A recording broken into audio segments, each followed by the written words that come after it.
Donc hier j'étais sur le vieux port de Marseille et il y avait un bel arrivage de langoustes, magnifique. Vous verrez les photos d'ailleurs sur l'article que je vais publier sur le blog.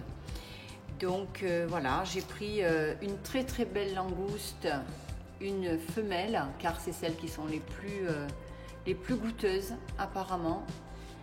Et nous allons donc la préparer aujourd'hui. Je vais donc préparer des pâtes aux langoustes. Pour cette recette, il va nous falloir une langouste d'au moins 1 kg, une cuillerée à soupe de concentré de tomate, 2 cuillerées à soupe de crème fleurette, 2 belles louches de soupe de poisson maison si possible. Alors c'est vrai que moi, j'ai quand même le privilège d'habiter en bord de mer, donc j'en fais très souvent et je la congèle, donc parce que ça me sert toujours dans mes préparations, surtout dans des préparations culinaires comme celle-ci, où il y a des pâtes aux fruits de mer ou des pâtes aux langoustes.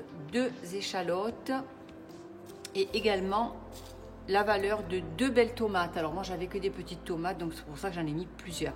Alors le souci c'est qu'avec ce type d'ingrédients, moi j'ai peur de la tuer d'un coup. En plus il paraît qu'il faut d'abord les étourdir un petit peu au congélateur.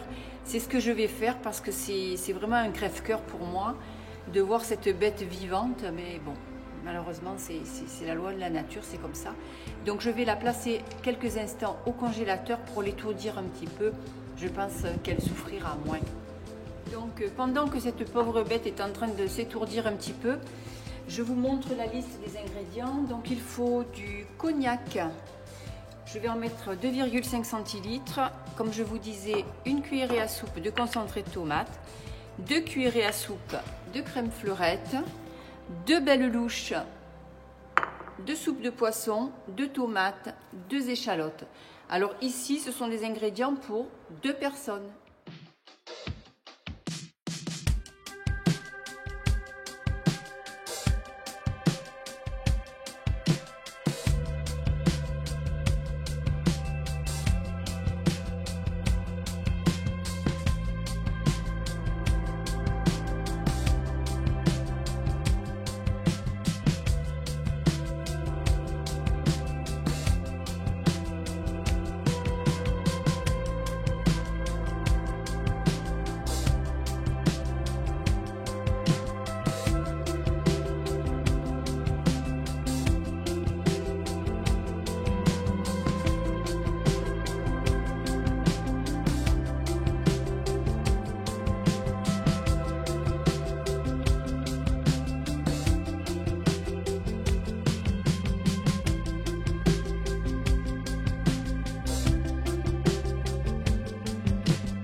Donc rajouter les 2 demi-langoustes à l'intérieur de la cocotte et faire cuire pendant 10 minutes à couvert bien sûr.